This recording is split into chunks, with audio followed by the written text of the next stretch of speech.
না এটা হয়তো হইলে আমরা বললাম যে এই অনুশোচনার অনেক বেশি অনুশোচনায় এই ধরনের কথা বলে ফেলছেন সেটা।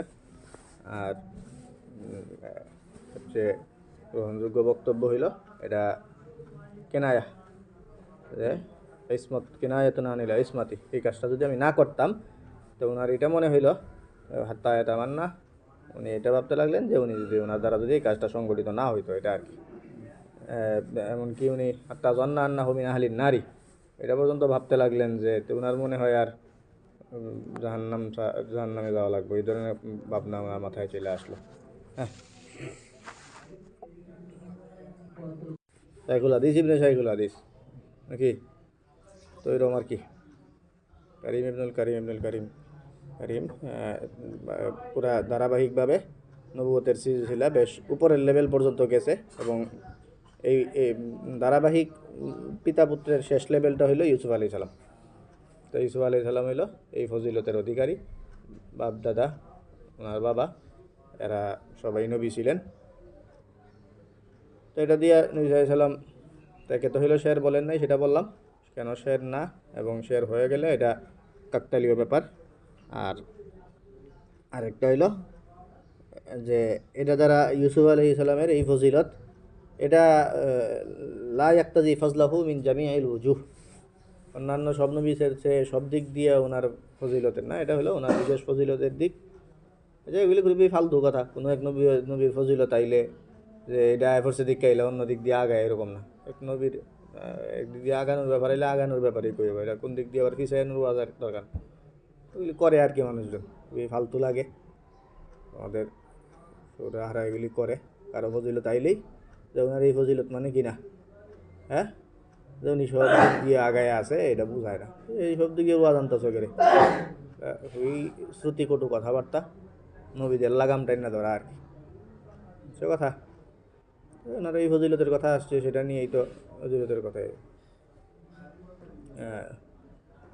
কী বলে সেটা হলো একটা। আর আরেকটা কথা আসতেছে ওনার ব্যাপারে, চলো।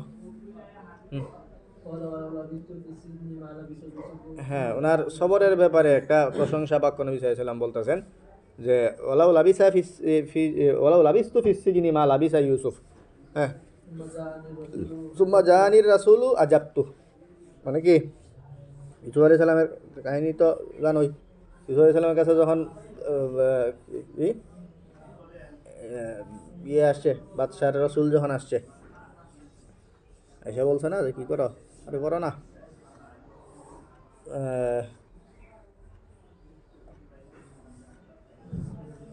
وقال الملك ائتوني به, তারপরে লোক পাঠাইছে যে লই হোকা, তারপরে কি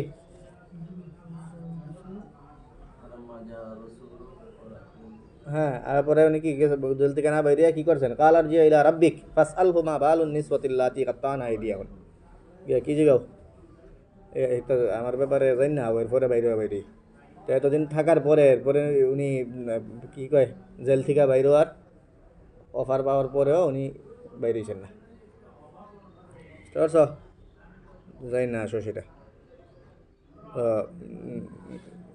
বলতেছেন যে আরে আমি যদি এতদিন জেলে থাকতাম আর আমার কইতো বাইরে আনতে, আমি বাইরে গেলাম কই। ইউসুফ আলাইহিস সালাম কতটা বিচক্ষণ ধৈর্যশীল লোক যে এই হালতেও কি করছেন না, না বাইরিয়া আর বারাতের ব্যাপারটা নিশ্চিত করতে চাইছেন। তো আল্লাহ লাবিস্তু ফিস সিজনি মা লাবিসা ইউসুফ, ইউসুফ আলাইহিস সালাম যেই কয়দিন ছিলেন এই কয়দিন যে আমি থাকতাম জেলে, সুম্মা জানির রাসূল, এরপরে সেই রাসূল আসতো, আজাবতু কী করতাম, বাইরে যেতাম তার কথায় সাড়া দিয়ে।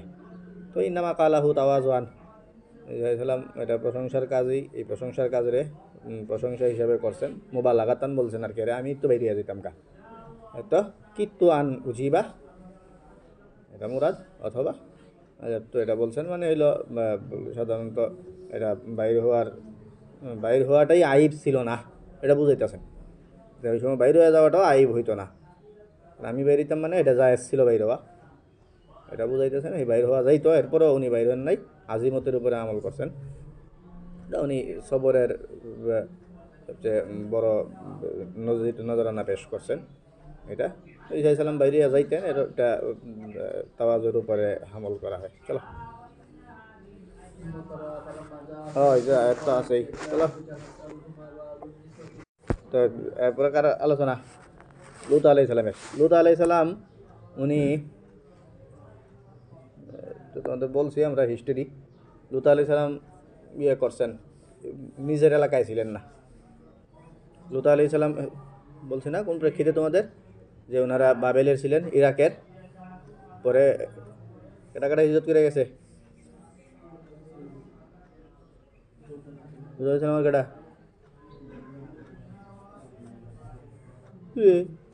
ওরেই নাই, হ্যাঁ। ফাআমানা লাহু লূত ওয়া ক্বালা ইন্নী মুহাজিরুন ইলা রাব্বি। ভালো হয়ে গেছে, আজীব লোক। তো ইব্রাহিম আলাইহিস সালাম আর লূত আলাইহিস সালাম একসাথে বাইরেছেন ইরাক থেকে, বাবেল থেকে বাইরিয়া হিজরত করছেন। তো হিজরত কইরা লূত আলাইহিস সালাম যেখানে গেছেন ওই জায়গার কথা, ওই জায়গায় গিয়ে দাওয়াত দিয়েছেন। দাওয়াত দেওয়ার পরে এরা এই এরকম সমকামিতায় লিপ্ত হয়েছে।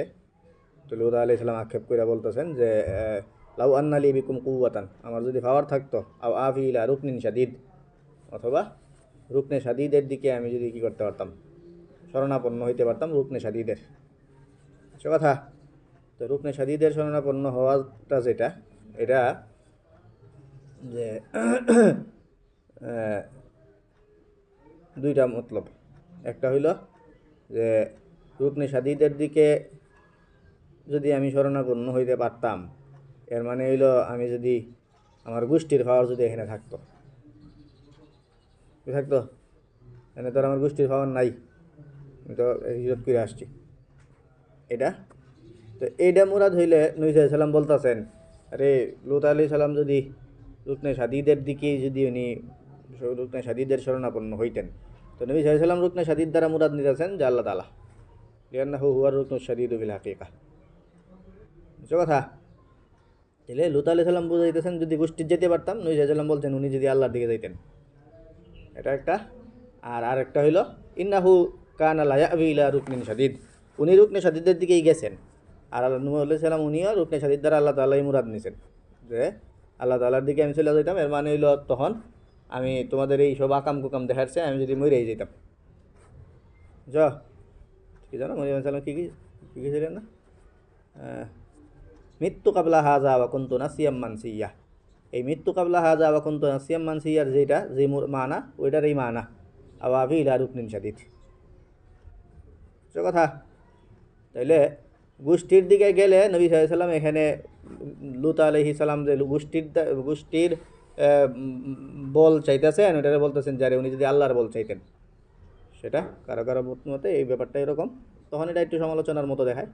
আর অনেকে তো যেটা বলতেছেন যে না আওয়াবি ইলা রুকনিন শাদীদ, এটা ওহুয়া নাফসু কওলি মারিয়াম মৃত্যু কাবলা হাজা ওয়া কুনতু নাসিয়াম মানসিয়া।